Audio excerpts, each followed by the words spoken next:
మూసీ పరివాహక ప్రాంతాల్లో మాజీ మంత్రి కేటీఆర్ ఇవాళ రేపు పర్యటించనున్నారు. రాజేంద్రనగర్, అంబర్పేట నియోజకవర్గాల పరిధిలో ఉన్న మూసీ పరివాహక ప్రాంతాల్లోని బాధితులతో కేటీఆర్ నేరుగా మాట్లాడనున్నారు. బుల్డోజర్ బెదిరింపుల్ని సాధ్యమైనంత వరకు అరికట్టాలన్నారు కేటీఆర్. దానికోసం తాము చేయగలిగినంత వరకు చేస్తామని, బాధితులకు బీఆర్ఎస్ పార్టీ లీగల్ సెల్ అండగా ఉంటుందని భరోసా కల్పించనున్నారు. నిన్న జ్వరం నుంచి కోలుకున్న కేటీఆర్ ఇవాళ రాజేంద్రనగర్ నియోజకవర్గంలోని మూసీ పరివాహక ప్రాంతంలోని హైదర్గూడలో కేటీఆర్ పర్యటించనున్నట్లు ట్విట్టర్ వేదికగా తెలిపారు. అనంతరం అత్తాపూర్లోని కిషన్బాగ్ ప్రాంతంలో ప్రజలతో భేటీ కానున్నారు కేటీఆర్.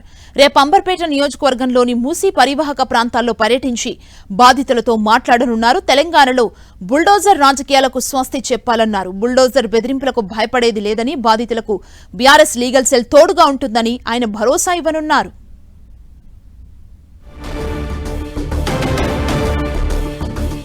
బాధితులకు అండగా ఉంటామంటూ భరోసా ఇచ్చే ప్రయత్నం చేస్తోంది బీఆర్ఎస్. నేడు మూసీ పరివాహక ప్రాంతాలకు మాజీ మంత్రి కేటీఆర్ వెళ్తున్నారు.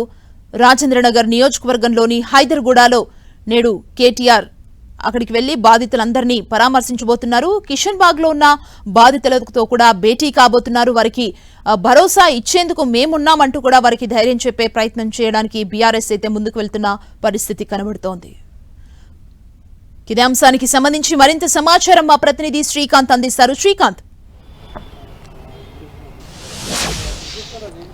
సుమా, మూసీ పరివాహక ప్రాంత ప్రజలకు బీఆర్ఎస్ అండగా నిలవాలని నిర్ణయం తీసుకుంది. నిన్న మాజీ మంత్రి హరీష్ రావు నేతృత్వంలో పార్టీ ఎమ్మెల్యేలు, ఎమ్మెల్సీలు అంతా కూడా నగరంలో పర్యటించి మూసీ బాధితులకు అండగా ఉంటామని భరోసా కల్పించారు. ఈ రోజు తాజాగా అంటే పార్టీ వర్కింగ్ ప్రెసిడెంట్ కేటీఆర్ రంగంలోకి దిగనున్నారు. ఈ రోజు రేపు 2 రోజుల పాటు మూసీ పరివాహక ప్రాంతాల్లో బాధితులను కేటీఆర్ కలుసుకోనున్నారు. మూసీ పరివాహక ప్రాంతంలో ఇప్పటికే మూసీ సుందరీకరణ పేరుతో అక్కడి నుంచి ప్రస్తుతం నివాసం ఉంటున్న ప్రజలను తొలగించాలని హైడ్రా అధికారులు నిర్ణయం తీసుకోవడం, అందుకు అనుగుణంగా మార్కింగ్ చేయడంతో గత కొన్ని రోజులుగా ఆ పరివాహక ప్రాంత ప్రజల్లో టెన్షన్ నెలకొంది. గత కొద్ది రోజులుగా వారు ఆందోళన కూడా చేస్తున్నారు. వారికి న్యాయపరంగా భరోసా కల్పించడంతో పాటు క్షేత్రస్థాయిలో కూడా అండగా ఉంటామన్న ఒక ధీమాను కల్పించే ప్రయత్నం బీఆర్ఎస్ చేస్తుంది. న్యాయపరంగా అంటే ఇప్పటికే అన్ని అనుమతులు ఉండి అన్ని అనుమతులు తీసుకుని నిర్మాణాలు పూర్తి చేసిన వారికి బీఆర్ఎస్ లీగల్ సెల్ ఆధ్వర్యంలో న్యాయ సహాయం అందించాలని నిర్ణయం తీసుకుంది. సాధారణ పేద ప్రజలకు సంబంధించి కూడా పూర్తిగా అండగా ఉండాలి. ప్రత్యామ్నాయం చూపించిన తర్వాత లేదంటే స్వచ్ఛందంగా మూసీ నుంచి తరలి వెళ్లేందుకు వాళ్ళు సిద్ధమైన పక్షంలోనే అక్కడ కూల్చివేతలను మొదలు పెట్టాలని బీఆర్ఎస్ డిమాండ్ చేస్తుంది. ఈ రోజు రాజేంద్రనగర్ నియోజకవర్గంలోని కిషన్బాగ్ లో పార్టీ వర్కింగ్ ప్రెసిడెంట్ కేటీఆర్ బాధితుల దగ్గరికి వెళ్లనున్నారు.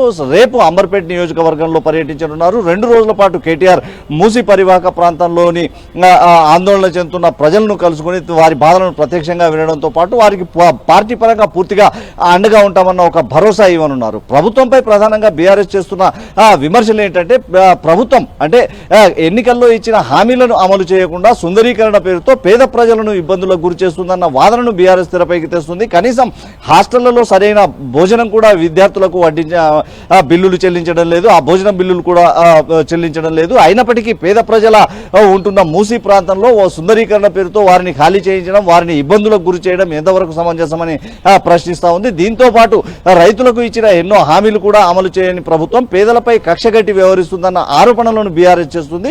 ఈ రోజు రేపు 2 రోజుల పాటు కేటీఆర్ పర్యటించి బాధితులతో ప్రత్యక్షంగా వారు ఎన్ని రోజులు ఎన్ని సంవత్సరాలుగా అక్కడగా ఉంటున్నారు, ఏ పార్టీ పరంగా ఏం అండగా ఉంటామన్న దానిపై స్పష్టత ఇవ్వనున్నారు. సుమా, శ్రీకాంత్, అంటే ప్రతిపక్షాలు ఎన్ని ఆరోపణలు చేసినా హైడ్రా మాత్రం తన పని తాను చేసుకుంటూ పోతుంది కదా. ఇప్పుడు కేటీఆర్ వెళ్లి స్వయంగా బాధితుల్ని పరామర్శించబోతున్నారు. ఎలా చూడాలి ఇష్యూని? అంటే ఖచ్చితంగా హైడ్రా బాధితుల సంఖ్య రోజు రోజుకు పెరుగుతున్న నేపథ్యంలో బీఆర్ఎస్ పార్టీ బాధితులకు అండగా నిలవాలని నిర్ణయం తీసుకుంది. అంటే ఈ బీఆర్ఎస్ చేస్తున్న ప్రధాన ఆరోపణ ఏంటంటే రాజకీయ కక్ష కారణంగా రాజకీయ కక్షలు కూడా కూల్చివేతల్లో కనిపిస్తున్నాయన్న ఒక ఆరోపణను బీఆర్ఎస్ చేస్తుంది. అంటే ప్రభుత్వం ఒక నిర్ణయం తీసుకొని అందుకు అనుగుణంగా వ్యవహరించడం లేదు, రాజకీయంగానే వ్యవహరిస్తుందన్న ఒక ఆరోపణను కూడా బీఆర్ఎస్ తెస్తుంది. హైడ్రా నోటీసులు ఇచ్చిన తర్వాత కొంతమంది కోర్టుకు వెళ్లేందుకు సమయం ఇచ్చి మరికొంతమంది కొంతమందికి మాత్రం నోటీసులు ఇచ్చిన మరుసటి రోజు లేదంటే నోటీసులు ఇవ్వకుండా ఎంబడే శని ఆదివారాల్లో కూల్చివేతల పనులు మొదలు పెట్టడాన్ని బీఆర్ఎస్ తప్పుపడతా ఉంది.